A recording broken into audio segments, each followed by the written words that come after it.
तो next class है आज की क्लास। लास्ट क्लास में हमने ये प्रोसेसर के बारे में थोड़ा डिस्कस कर लिया था। प्रोसेसर कौन सा कब लॉन्च हुआ था, ये सारी क्लास हम डिस्कस कर चुके हैं। आपके AMD प्रोसेसर कब आए थे, इंटेल कब आए थे, कौन कौन सी सीक्वेंस आई थी, ये सारे ईयर के हिसाब से लिखा हुआ है। कौन से साल में कब कौन सा प्रोसेसर रिलीज हुआ था। 2018 के अंदर आपका i9 प्रोसेसर आया, मोबाइल प्रोसेसर, डेस्कटॉप प्रोसेसर 2017 के में आया जून में। ठीक है, इसकी वेबसाइट पे भी आप चेक कर सकते हैं, वो सारी इन्फॉर्मेशन आपको मिल जाएगी। अब बात करते हैं हार्डवेयर की। हार्डवेयर तो फिजिकल डिवाइस होता ही है, जानते हैं हम लोग। तो व्हाट इज हार्डवेयर अपग्रेड, यहाँ पर क्वेश्चन आता है कि व्हाट इज हार्डवेयर अपग्रेड, और फ्यूचर में रिक्वायरमेंट आती भी है कि मुझे हार्डवेयर अपग्रेड करना है, और अपग्रेड करने में क्या क्या चीज आप अपग्रेड कर सकते हैं, क्वेश्चन ये भी है। आपका सिस्टम सपोज करो हार्डवेयर अपग्रेड के अंदर नॉर्मल हार्ड डिस्क चला रहे हैं, अभी आप साटा हार्ड डिस्क है, तो जमाना जो आ गया अभी वो आ गया SSD का। आपको स्पीड की परफॉर्मेंस ज्यादा चाहिए तो आप क्या करेंगे, SSD लेकर आएंगे। कॉस्टली आएगा बट SSD के साथ में स्पीड थोड़ा ज्यादा हो जाएगा, that is called hardware upgrade. इसके अलावा यदि आपके पास प्रोसेसर i3 है, आप उसको i5 करना चाहते हैं, मेन बात यह है कि आपका मदरबोर्ड i5 के कंपेटिबल है कि नहीं है, उसका सॉकेट i5 प्रोसेसर को सपोर्ट कर सकता नहीं कर सकता, डिपेंड यहाँ पर करता है। तो आपका जो i3 का सॉकेट होगा, यदि वो कंपेटिबल विद i5 है तो ही लगेगा, अदरवाइज नहीं लगेगा। तो जब भी आप मदरबोर्ड खरीद के लेकर आते हैं तो मदरबोर्ड का मैनुअल आता है और उस पर लिखा होता है कि motherboard compatible with CPU। RAM की बात करें, रैम आपकी DDR3 है तो DDR4 नहीं लगा सकते आप, याद रखना, क्योंकि रैम का जो स्लॉट होता है ना वो कुछ डिफरेंट टाइप का स्लॉट होता है। रैम के अंदर बस यही एक बात है कि यदि आपका रैम DDR3 है तो 3 ही लगेगा, 3 की कैपेसिटी ज्यादा लगा सकते हैं। मान लो 2 GB लगा हो तो 4 लगा देंगे, 4 लगा देंगे 8 लगा देंगे, तो वो हार्डवेयर अपग्रेड में आ जाता है, यानी कि आप कैपेसिटी अपग्रेड कर रहे हैं, उसको हार्डवेयर अपग्रेड नहीं कहते, कैपेसिटी अपग्रेड कहते हैं कि उसकी कैपेसिटी अपग्रेड कर। तो ये आपके हार्डवेयर अपग्रेड के बारे में बात कर रहे हैं कि आपका हार्डवेयर कैसे कैसे आप अपग्रेड कर सकते हैं। आप मदरबोर्ड लगा सकते हैं दूसरा। सपोज करो आपके पास एक प्रोसेसर i3 लगा हुआ है, मदरबोर्ड दिक्कत कर रहा है, तो आप क्या करेंगे, उसके कंपेटिबल दूसरा मदरबोर्ड लेकर आएंगे, और मदरबोर्ड जब मार्केट से नया परचेज करेंगे तो आप देखेंगे कि क्या वो मेरा मदरबोर्ड i3 और i5 दोनों कंपेटिबल है, इफ यस तो आप वो लगाएंगे। सिर्फ i3 का नहीं लगाएंगे, फ्यूचर में हो सकता है आपको प्रोसेसर भी अपग्रेड करना पड़ गया तो इस कंडीशन में जब भी आप अपग्रेडेशन करते हैं तो फ्यूचर प्लानिंग भी देख के करते हैं। समझ में आ गया। तो ये आपको यही बता रहा है कि हार्डवेयर अपग्रेड के अंदर आप कौन कौन से पार्ट्स को अपग्रेड कर सकते हैं, उसके बारे में डिस्कस किया जा रहा है। किसी भी कार्ड को आप ओल्ड कार्ड को रिमूव कर सकते हैं, नया लगा सकते हैं, जैसे कि वीडियो कार्ड के लिए कह रहा है कि वीडियो कार्ड लगा हुआ है, आप AGP या PCI कार्ड लगा सकते हैं जिसमें ग्राफिक रेजोल्यूशन ज्यादा हाई होते हैं, तो आप वो लगा सकते हैं। ये मदरबोर्ड होता है, मदरबोर्ड मैंने आपको फिजिकली दिखा भी दिया था, फिजिकली आपने मदरबोर्ड देख लिया है। ये मदरबोर्ड के टाइप्स हैं अलग अलग। तो ये जो मदरबोर्ड यहाँ पे, ये हमारा जो कर्सर है, ये आपका प्रोसेसर लगा होता है, CPU जिसको बोलते हैं, एंड ये आपके स्लॉट्स हैं। ये जो व्हाइट स्लॉट्स हैं इनको PCI स्लॉट कहा जाता है, PCI। इसके बाद ये वाला जो स्लॉट्स है, ये स्लॉट्स या तो AGP होगा या PCIe होगा, डिपेंड करता है। कुछ मदरबोर्ड में AGP आता है और कुछ में आपका PCIe आता है। तो PCI के बाद AGP कार्ड भी आया और PCIe आ गए, that is called express card. And ये जो कलर इसका आपका, जहाँ तो ब्राउन कलर होगा, ब्लैक होगा या ऐसा ऑरेंज होगा, इस तरह के कलर्स होते हैं आपके, डिफरेंट कलर्स आते हैं AGP या PCIe के स्लॉट्स में। ये कंपोनेंट्स के बारे में कल हमने सारा डिस्कस कर लिया है। यहाँ पर कंपोनेंट्स लिखे हुए हैं बट काफी छोटे साइज में, तो दोबारा बता दो एक बार। ठीक है। ये फिजिकली मदरबोर्ड हमारे पास है तो मैं उसमें आपको दोबारा क्लियर कर दूंगा, कल भी बताया था मैंने ये। तो ये सारा कुछ यहीं पर बता रहे हैं कि आपका जो जनरली क्या होता है, थिन सर्किट होता है बोर्ड, जिस बोर्ड की बात कर रहे थे, आपका PCB बोर्ड जिसको सर्किट बोर्ड भी कहा जाता है। Hold together almost all parts of a computer except input and output device, all crucial hardware like CPU, memory, hard drive and ports, ये सभी के सभी आपके मदरबोर्ड के साथ अटैच होते हैं या लोकेटेड होते हैं, ये आपको ये बता रहे हैं। अब कह रहे हैं कि एक बिगेस्ट सर्किट बोर्ड होता है जो एक चेसिस की तरह काम करता है कंप्यूटर के अंदर, and it allocated power to all hardware located on it and enable them to communicate with each other. अब जितना भी ये यहाँ पर जो डिस्कस किया जा रहा है मदरबोर्ड के अंदर, तो मदरबोर्ड में आपके एवरी पार्ट्स जितने भी होते हैं उनको सबको पावर चाहिए, इधर हार्ड डिस्क हो, सीडी ड्राइव हो, रैम हो, प्रोसेसर हो, मदरबोर्ड हो, सबको पावर चाहिए। तो सबको पावर कौन देता है? पावर सप्लाई, एसएमपीएस जिसको हम कहते हैं।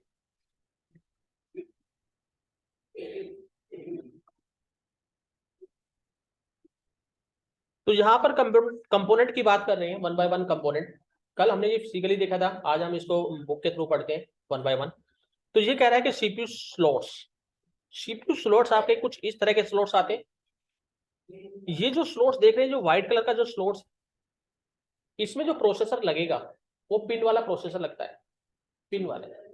और ये जो अदर स्लॉट्स देख रहे हैं, इनमें पिनलेस प्रोसेसर लगता है। प्रोसेसर आपके दो टाइप के आते हैं आज के टाइम में, एक पिन और एक विदाउट पिन। अब तो विदाउट पिन के प्रोसेसर आते हैं। तो ये आपके इन स्लॉट्स के अंदर लगते हैं जो कि प्रोसेसर को होल्ड करते हैं। और साइड में ये लॉक होते हैं, लॉक सिस्टम, और इनके ऊपर आपका सीपीयू फैन लगता है। ठीक है, तो ये आपको यही बता रहा है, it provide to install the CPU, it is like between a microprocessor and a motherboard, it facilitate the use of CPU and prevent the damage when it is installed or removed furthermore। तो ये processor के socket कुछ इस तरह के होते हैं। पुराने टाइम में ये आपका इस हैंडल टाइप से आता था, और अभी थोड़ा सा चेंज हो गया है इसका स्लॉट्स। तो ये आपके इसको बनाया खाचा इसलिए जाता है कि ताकि इसको आप आसानी से इंस्टॉल कर सके और रिमूव कर सके, ताकि कोई डैमेज ना हो। सीपीयू कई बार हम गिरा देते हैं तो आपका सीपीयू में कोई दिक्कत नहीं आती, यानी कि प्रोसेसर में दिक्कत नहीं आती है। अदर कंपोनेंट्स खराब हो जाते हैं, बट प्रोसेसर में कोई ऐसी दिक्कत नहीं आती है। सेकंड इसने कहा स्लॉट। देखिए यहां पर स्लॉट था, याद रखिए स्लॉट और सॉकेट, इसका नाम इन्होंने सॉकेट स्लॉट दे दिया, बट एक्चुअली सॉकेट है। आपके प्रोसेसर के अंदर दो तरह के सॉकेट और स्लॉट्स आते हैं, मैं आपको थोड़ा सा क्लियर कर देता हूं यहाँ पे।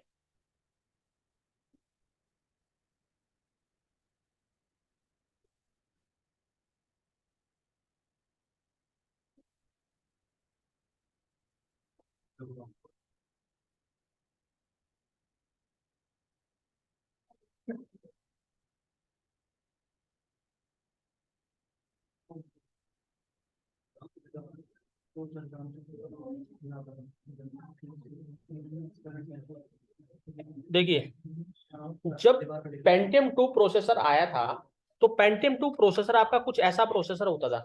पेंटियम 2 और पेंटियम 3 की बात कर रहे हैं। अभी जो हम प्रोसेसर देख रहे हैं वो डिफरेंट प्रोसेसर है। ये प्रोसेसर आपके इनके अंदर ये आपका स्लॉट होता था, इसको स्लॉट बोलते हैं, प्रोसेसर स्लॉट। और अभी जो हम लगाते हैं ये सॉकेट होते हैं, इनको सॉकेट कहते हैं। ठीक है, स्लॉट आपके ये होते थे इस तरह के, और ये प्रोसेसर होता था। ये आपका इंस्टॉल ऐसे होता था, ये देख रहे हैं आप, ऐसे इंस्टॉल होता था। तो इससे इसका ड्रॉबैक क्या था? इसका ड्रॉबैक ये था कि सीपीयू को जरा सा आप थोड़ा बहुत मूव करते थे तो ये लूज हो जाता था, डिस्प्ले गायब हो जाता था। तो ये ज्यादा पावरफुल नहीं हो पाया, ज्यादा सक्सेस नहीं हो पाया, इसलिए मार्केट से इसको आउट कर दिया गया। बट यदि कोई P2 या P1 या P3 यूज करता है तो अभी भी आपको मिल जाएगा इस तरह का। ठीक है, ये देख रहे हैं सॉकेट 1, सॉकेट 2, सॉकेट 3, सॉकेट 4, ये इसके बाद आपके सॉकेट्स आए थे। इससे पहले आपके स्लॉट्स आते थे, ये प्रोसेसर में लगते थे। ये प्रोसेसर है, ये पेंटियम 2 का प्रोसेसर है, और ये आपका मदरबोर्ड आता था। समझ में आ गया? तो इसको हम स्लॉट्स कहते हैं, और अभी स्लो जो चल रहा है वो क्या है? सॉकेट है। इनको सॉकेट कहते हैं। समझ में आ गया? अब बात कर रहे हैं स्लॉट्स की। स्लॉट्स आपके रैम के स्लॉट्स की बात हो रही है, जो कि कल भी हमने डिस्कस किया था कि जो रैम के स्लॉट्स होते हैं, या तो 2 स्लॉट्स होंगे या 4 स्लॉट्स होंगे रैम के आपके मदरबोर्ड के अंदर। तो यहाँ पर देख रहे हैं आपके 4 स्लॉट्स है, 4 कलर हैं, यानी कि 2 येलो हैं, 2 आपके ब्लू कलर है। जो कि कल हमने डिस्कस किया था कि यदि आप रैम, आपके पास 2 रैम है तो दोनों सेम कलर के उसमें आप इंस्टॉल करेंगे। यदि आप अलग अलग इंस्टॉल करते हैं, डिस्प्ले आ जाएगा। ऐसा नहीं कि डिस्प्ले नहीं आएगा, डिस्प्ले आ जाएगा, बट बाद में क्या करेगा? प्रॉब्लम क्रिएट करेगा। तो उस वजह से हम क्या करते हैं, आपके जैसे चारों सेम कलर है, देख रहे हैं यहाँ पे चारों सेम कलर, तो कोई इशू नहीं है, आप कोई सी रैम किस पे लगाई, कोई दिक्कत नहीं है। बट यदि कलर उन्होंने अलग अलग दे रखे, जैसे यहाँ पर दे रखे हैं रेड और येलो, तो आपको जो मेमोरी लगाएंगे, दूसरी मेमोरी, तो पहले स्लॉट पे पहली और तीसरी दूसरा जो कलर होगा इसका मीन्स 2 कलर सेम होंगे, दोनों कलर सेम पे लगाएंगे। बट मोस्टली जो स्लॉट्स आते हैं वो आपका एक कलर ऐसे रहता है, जैसे ये है ना, ये लेटेस्ट वाले मदरबोर्ड है, ये आपका पुराने टाइम में आता था। क्लियर हो गया यहाँ तक? तो मेमोरी को आप इंसर्ट करते हैं या इंस्टॉल करते हैं ऑन मेमोरी स्लॉट्स पे। अब ये बात कर रहा है एक्सपेंशन स्लॉट्स की। ये कुछ कार्ड्स होते हैं, ये आपके पीसीआई स्लॉट्स हैं, इनको पीसीआई स्लॉट्स कहा जाता है। पीसीआई स्लॉट्स का काम क्या होता है कि आपका कोई भी component, just like network card, VG card या कोई भी अदर कंपोनेंट खराब हो गया, यूएसबी कार्ड, तो आप उस इन स्लॉट्स पे इस तरह का कार्ड मार्केट से लाके लगा सकते थे। याद करना, नेटवर्क कार्ड खराब हो गया तो आप ऐसा स्लॉट्स, ऐसा कार्ड लाके लगा सकते थे, या आपको वाईफाई चलाना है तो ऐसा कार्ड आप लगा सकते थे। ये जब की बात है जब यूएसबी का जमाना नहीं था, अब सब कुछ यूएसबी बेस आ गया है। आप बाहर लगा सकते हैं यूएसबी, वाईफाई लगा सकते हैं, यूएसबी का कोई भी कार्ड लगा सकते हैं। अभी मोस्टली कार्ड आपके यूएसबी बेस आते हैं, पहले आपके पीसीआई बेस कार्ड आते थे। क्लियर है यहाँ तक?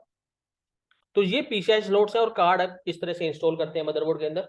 एंड जैसे आप इंस्टॉल करते हैं तो उसका ड्राइवर, एक ड्राइवर सीडी आती है, आपको इंस्टॉल करना पड़ता है एंड वो वर्किंग कंडीशन में आ जाता है।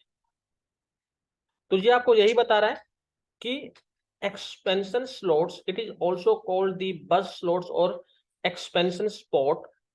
It is a connections or port on the motherboard which provide an installations point to connect a hardware exception card. For example, you can purchase a video exception card and install it. तो ये आपको बता रहा है कि आप कोई भी वीडियो कार्ड लगा सकते हैं इसके अंदर एंड आप इंस्टॉल कर सकते हैं, जैसे कि new video card on the computer, some of the common extension slot computer are AGP AMR CNR PCI ETC. तो ये स्लॉट्स के कुछ नाम है कि ये आपके कुछ स्लॉट आपके मार्केट के अंदर अवेलेबल है जो वीजी को सपोर्ट करते हैं। एएमआर मॉडेम के लिए चलता था, एजीपी आपका ग्राफिक के लिए चलता है, पीसीआई जो कि हमने बात की है पीसीआई के लिए चलता है। ठीक है, सीएनआर पोर्ट्स आपके पहले आए थे बट अब ये पोर्ट्स गायब हो गए, अब नहीं चलते ये पोर्ट्स। कैपेसिटर, कैपेसिटर का आपका बहुत बड़ा रोल होता है मदरबोर्ड के अंदर, याद करना। Capacitor hold the power, capacitor का जो काम करता है वो पावर को होल्ड करने का काम करता है। ये कैपेसिटर्स होते हैं। तो अभी के जो मदरबोर्ड हैं, अभी जो लेटेस्ट मदरबोर्ड आते हैं उनके अंदर ये कैपेसिटर इतने बड़े नहीं होते, साइज में काफी छोटे आने लगे। पहले जो मदरबोर्ड आते थे P1 P2 P3 के मदरबोर्ड आते थे उनके अंदर इस तरह के कैपेसिटर होते थे और ये कैपेसिटर खराब हो जाते थे, पावर थोड़ी ज्यादा आई तो कैपेसिटर खराब हो जाते थे। आप यहाँ पे देखिए ये ऊपर से थोड़ा सा उठा हुआ है, ये फ्लैट होता है, जैसे कि ये फ्लैट यहाँ पर ये देख रहे हैं ये फ्लैट है सारे, बट इसमें ये जो कैपेसिटर, दो तीन कैपेसिटर है ये ऊपर से खराब हो चुके हैं और ये पूरा फ्लैट है ये वाला। ठीक है, तो आपका सेम यदि कैपेसिटर वर्किंग कंडीशन में तो ये है, और कैपेसिटर ऐसे उठे हुए हैं तो वो आप जब रिपेयर कराने जाते थे वो देख लेते थे कैपेसिटर खराब हो गए हैं आपकी, वो कैपेसिटर रिपेयर करते थे और आपको बोलते थे आपको 500 रुपए का चार्ज लगेगा, 5 मिनट का काम होता था कैपेसिटर चेंज करने का उनका, 2-3 रुपए के कैपेसिटर आते थे बट 500 रुपए आपसे चार्ज लेते थे रिपेयर करने का। उन्होंने मदरबोर्ड को ओपन किया और उनको समझ में आ गया कि हाँ यहाँ पर ये कौन फोन पे, बाहर जाके बात करो।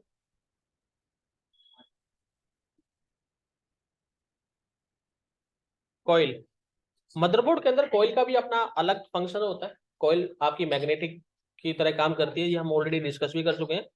तो आपके मदरबोर्ड के अंदर कॉइल्स लगती हैं। अभी जो कॉइल्स हैं आपकी, ये कॉइल्स इस तरह की कॉइल्स नहीं आती हैं, अब कॉइल्स आपकी थोड़ी सी चेंज हो गई हैं, जो डिफरेंट टाइप की कॉइल्स आ गई हैं। तो ये कैपेसिटर के साथ ये कॉइल्स लगती है। कॉइल्स का काम क्या होता है, मैग्नेट को जनरेट कर, मैग्नेट, ठीक है, इलेक्ट्रिक, हाँ, जनरेट करता है। अब हमने डिस्कस किया था कल नॉर्थ ब्रिज और साउथ ब्रिज के बारे में, किया था प्रैक्टिकली। तो नॉर्थ ब्रिज आपका प्रोसेसर के पास नॉर्थ ब्रिज इंस्टॉल होता है ऑलवेज, जो कि सहायक होता है आपका किसका, प्रोसेसर का।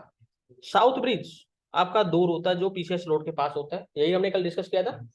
ये नॉर्थ ब्रिज है, ये साउथ ब्रिज है। तो नॉर्थ ब्रिज अपना अलग कंपोनेंट्स के ऊपर काम करता है और साउथ ब्रिज अलग कंपोनेंट्स के ऊपर काम करता है। इसने का north bridge, it is integrated circuit that allow communication between the CPU interface AGP and memory. हमने ये बात की थी कल, पीसीआई या एजीपी और मेमोरी के बीच में नॉर्थ ब्रिज काम करेगा प्रोसेसर के साथ। तो ये कह रहा है furthermore it is allow the south bridge chip to communicate with RAM, CPU and graphic controller. ये आपको कह रहा है कि अलाउ करता है south bridge chip to communicate with RAM, south bridge भी आपकी कम्युनिकेट कर सकती है रैम के साथ या सीपीयू के साथ में, and graphic controller, but through north bridge, north bridge के थ्रू ये काम करेगा आपका। ये आपका नॉर्थ ब्रिज है, ये साउथ ब्रिज है। क्लियर पिक्चर यहाँ पर है, ये देखिए। इसका साइज हम थोड़ा सा डिक्रीज कर लेते हैं।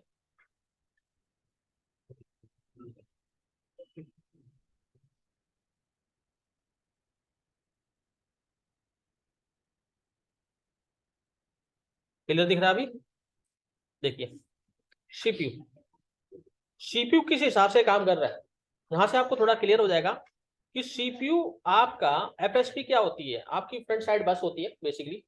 जो हमने आपको दिखाए थे ट्रैक्स जिसकी हम बात कर रहे थे, वो आपकी एफएसपी होती है, मीन डेटा को ट्रैवल कराती है बसेस। तो ये आपका नॉर्थ ब्रिज किसके साथ कम्युनिकेट कर रहा है, रैम के साथ कर रहा है और पीसीआई के साथ कर रहा है। इस डायग्राम में आपको क्लियर हो जाएगा। और नॉर्थ ब्रिज और साउथ ब्रिज के बीच में कम्युनिकेशन है। अब साउथ ब्रिज किसके साथ काम कर रहे हैं, आपका पीसीआई कार्ड, यूएसबी हो गया, आईजा हो गया, आईडी हो गया, बायोस हो गया और लेगेसी कोई अदर हार्डवेयर हो गया, उसके साथ में आपका काम करता है। समझ में आ गया? तो ये स्ट्रक्चर कुछ इस तरह से चलता है। मींस आपके मदरबोर्ड के अंदर साउथ ब्रिज नॉर्थ ब्रिज से काम कर और कनेक्ट करेगा और नॉर्थ ब्रिज आपके प्रोसेसर से कनेक्ट करेगा। ये पूरा प्रोसीजर होता है।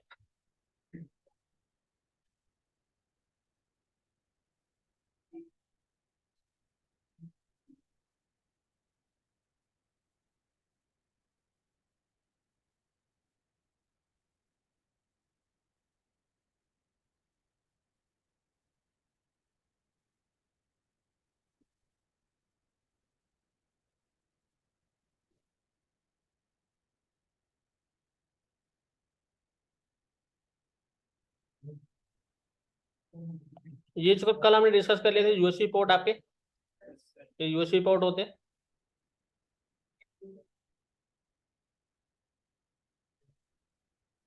पीसीआई स्लॉट्स की बात हो गई है। ये पीसीआई स्लॉट ऑलवेज आपके व्हाइट कलर के आते हैं, बट कलर आपके अलग भी आ सकते हैं पीसीआई के लिए, ऐसा नहीं है। ब्राउन भी आ जाते हैं कई बार और अदर कलर भी होते हैं कुछ मदरबोर्ड के अंदर, बट मोस्टली आपके पीसीआई जो स्लॉट्स होते हैं वो व्हाइट कलर के आते हैं।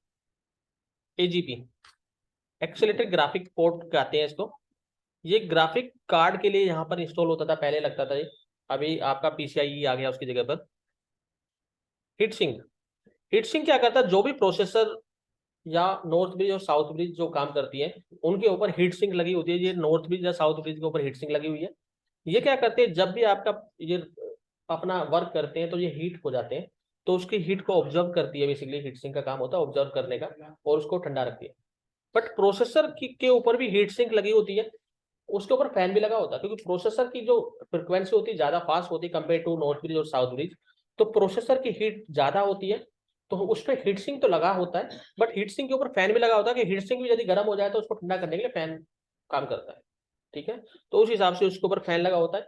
यदि इसका फैन खराब हो जाए, समझना, यदि इसका फैन खराब हो जाए तो आपका सिस्टम बार बार रिस्टार्ट होगा। ऐसे इश्यूज आते हैं, बार बार रिस्टार्ट होगा, ऐसा नहीं डिस्प्ले चला जाएगा, बार बार रिस्टार्ट होगा। रिस्टार्ट होगा तो बार बार, तो समझ जाना कि आपका फैन का इशू है। कई बार फैन काफी हाई स्पीड में घूमता है, आपको आवाज भी आती है बाहर, तो जब काफी हाई स्पीड में घूमता है तो उसमें फैन में कुछ इशू आता है। कई बार फैन में डस्ट आ जाता है या जो भी है, या आपका जो प्रोसेसर है वो प्रॉपरली काम नहीं कर रहा, उसमें डस्ट आ गई है, उस वजह से भी कई बार ऐसा इशू।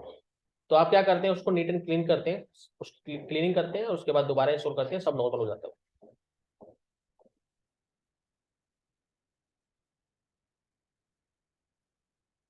पावर कनेक्शन, तो ये आपका एसएमपीएस की पावर ऐसी लगती है जो मदरबोर्ड को पावर देती है। और पावर के ये पैनल होते हैं, याद रखिए, मदरबोर्ड के अंदर जो पावर आप ऑन ऑफ करते हैं वो ऐसे बटन होते हैं इस तरह के, और ये आपके मदरबोर्ड के अंदर लगते हैं। मदरबोर्ड में कनेक्टर्स होते हैं कुछ, उसके अंदर लगते हैं, और यहाँ से आप इनको लगा देते हैं। ये हार्ड डिस्क की जो रेड लाइट जलती है वो हार्ड डिस्क की लाइट होती है, और आपकी जो पावर एलईडी है जो ग्रीन लाइट जलती है वो ये लाइट होती है। सीपीयू की बात कर रहे हैं। इसके बाद आपका रीसेट का बटन होता है, पावर ऑन ऑफ का बटन होता है। तो आपके पास ये 4-5 बटन होते हैं, इनके थ्रू आप अपने सिस्टम को कनेक्ट करते हैं। तो ये मदरबोर्ड के अंदर ये आपका जो कैबिनेट होता है उसके अंदर ये तारें निकली होती हैं, और ये ऐसे कनेक्टर्स होते हैं जो आपके उस पर मदरबोर्ड में ऐड हो जाते हैं, और मदरबोर्ड उसको काम करना स्टार्ट कर देता है। ये आपका पावर सॉकेट है जहां पर पावर सॉकेट लगता है, और ये आपके एसएमपीएस की वायर है जो एसएमपीएस की वायर आपकी सॉकेट पे लगती है। CMOS battery, CMOS complementary metal oxide semiconductor इसकी फुल फॉर्म होती है, आपसे इंटरव्यू में कई बार पूछ लिया जाता है। एंड सीमोस बैटरी का काम क्या होता है, डेट और टाइम की सेटिंग्स, हार्डवेयर सेटिंग्स को प्रॉपर रखती है। सीमोस का काम होता है। ये सीमोस बैटरी, ये बैटरी होती है, इसको इस तरह से निकाला जाता है, या तो आप चिमटी से निकाल सकते हैं या हाथ से भी निकाल सकते हैं, कोई ऐसी दिक्कत नहीं। तो ये वीक हो जाती है तो आप इसका डे टू टाइम चेंज हो रहा है बार बार, तो समझ जाना सीमोस बैटरी का दिक्कत है। ठीक है, होता है यहाँ तक। तो इसको आप रिकॉल कर लेना, पीडीएफ ऑलरेडी शेयर कर चुका हूँ मैं आपके साथ में, इसको रिकॉल कर लेना, वीडियो भी अपलोड कर देता हूँ।